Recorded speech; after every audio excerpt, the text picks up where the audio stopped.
Lelo na émission Totonga Congo, est-ce que SNEL azalaka responsable yako sala maintenance ya bakable na ye? Est-ce que SNEL azalaka responsable na basinga oyo ekatana pe ezali exposé? Question ya lelo ezali, est-ce que SNEL azalaka responsable na badega nyonso ekomaka po azako sala maintenance ya bakable na ye te?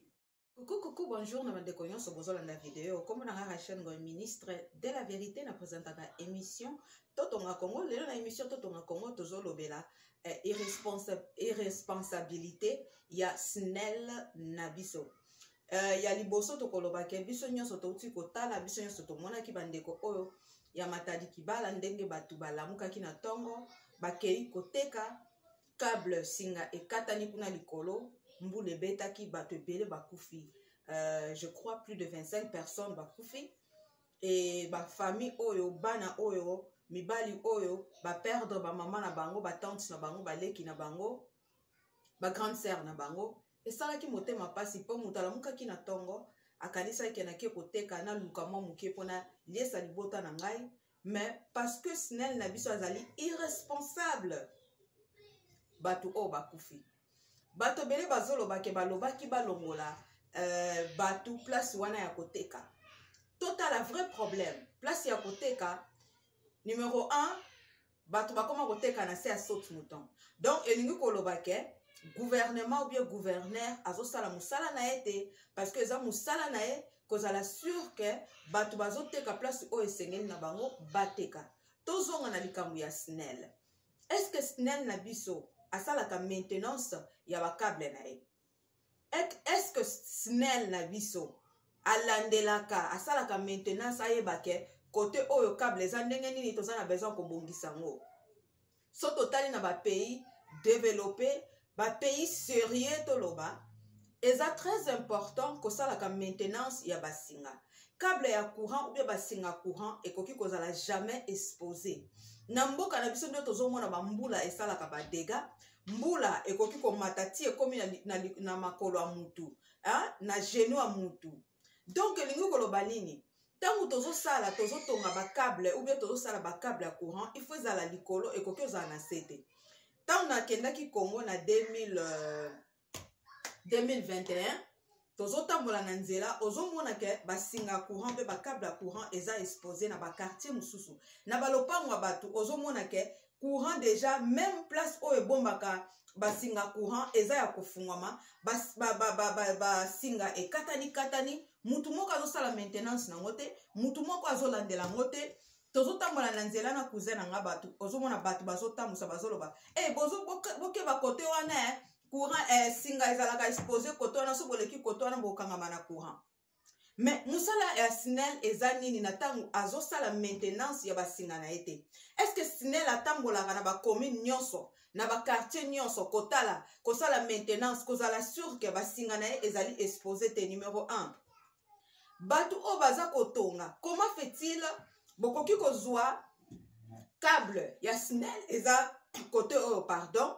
mais muta tongi ndaku na ye câble donc nzete eleki ekoti même na kati ya lopango na ye? Mais eza musala SNEL. Nana za ko enforcer ba code, ba loi ke muto koki kotonga kote ote muto koki kotonga kote ote. Il faut tozala sérieux bandeko na ngai. Ba courant ba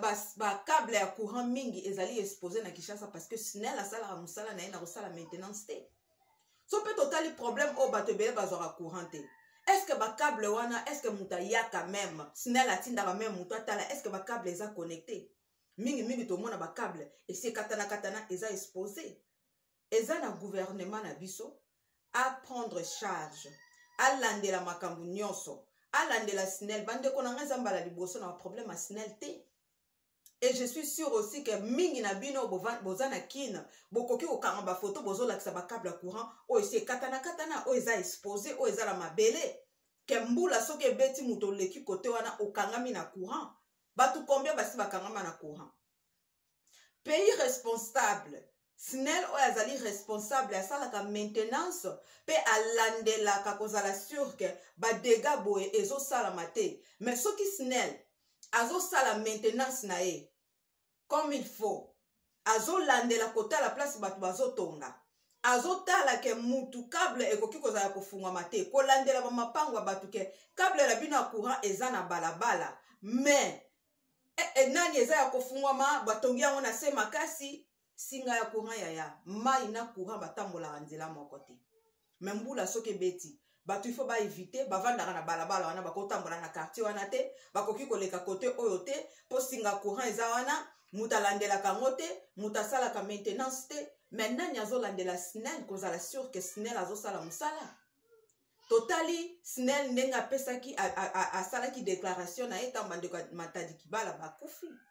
ozo remarke ke SNEL azoprendre responsabilité te na liwa ya bato wana eza te ke bato bazoteka place ifale bateka te soki SNEL abandaki kosala maintenance na ye comme il faut moko mpe esengaka basinga courant mpe bochange yango elingi koloba te ke singa courant wana bande evandaka na ntango ya mobutu bande evanda wana moto asalaka maintenance nango te donc comme bomona ke courant eyaka kote wana boza na ntina ya koya te bolandela courant yango singo esali combien de temps elembaka singa eza singa pendant baane ebele parfois il faut changer singa il faut changer olobi ok na kala mbula ebanda kobeta boye te mais lelo bambula ekomi kosala bascandale na sens ke ezomatela bato na niveau moko na haut niveau na ntango azaire bambula ebanda kobeta mais ezala koinonde baplace ndenge ezosala lelo te parce que Kinshasa ekomi trop sale bacarniveau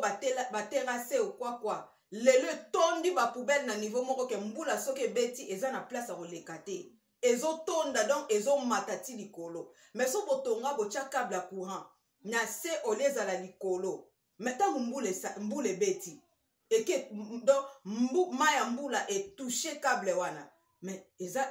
wana eza koboma bato combien de personnes bakokufa combien de personnes bakokangama na courant donc bandeko na nga bakongolais tofungola miso totika habitude oyo ya kovote bapoliticien ya kovote bato ya kolobaka te population congolaise eza lokola azalaka na kobanga moko boye kotelemela makambo oyo eza droit na ye SNEL il faut asala mosala na ye mais population congolaise soki okomi ke totelema todiscute ou bien totambola ti tokende pa SNEL toza bato ebele combien d'habitants na kati ya mboka oyo Congo combien d'habitants na kati ya Kinshasa mais na SNEL na bahabitant banani baleki bato na gouvernement na bahabitant banani baleki bato na nombre eza bahabitant eza population congolaise ma population congolaise bandeko bazokufa bandeko bazokende SNEL asalaka mosala na ye te mais tolobaka kaka moke mais tosalaka eloko moko te todefa nanu courage oyo bandeko na biso baafricain mosusu basalaka soki bamoni eloko ezosimba te batelemi balobi te ke bima libanda banda kotumba bapine banda koyiba bamagazin bato banda kocreye badésordre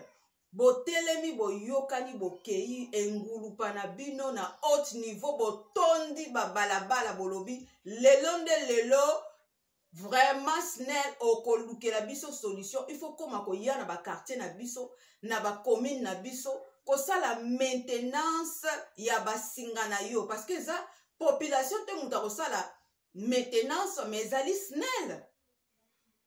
bato bazofuta bacourant na bango so eza mpona koya kofutisa bato mutu afuti facture na ya courant te niveau SNEL akokitela yo akoya kati courant mais pourquoi soki bacable ezali exposé SNEL ayaka te à prendre charge ya makambo na ye komaintenir kozala sûr ke bacable eza exposé te basinga eza ya kokatana te basinga esi ekomi ya kala te il faut tochanger yango Comme on a chaîne ministre de la vérité na présentaka émission Totonga Congo lelo ezalaki plus pour la population congolaise to prendre courage ya kotelemela makambo oyo eza nécessaire makambo oyo ezali important pour na biso pour na communauté na biso ba ezala biso bato toza na poto ezala bato baza na Kinshasa ezala bato baza place nini so za congolais il faut totelemelaka likambo tolobelelaka yango tozwa penza courage ya kotelemelaka batu oyo batie bango na baposte me bazosala musala na bango te tokokutana à la prochaine par la grâce de Dieu bye bye.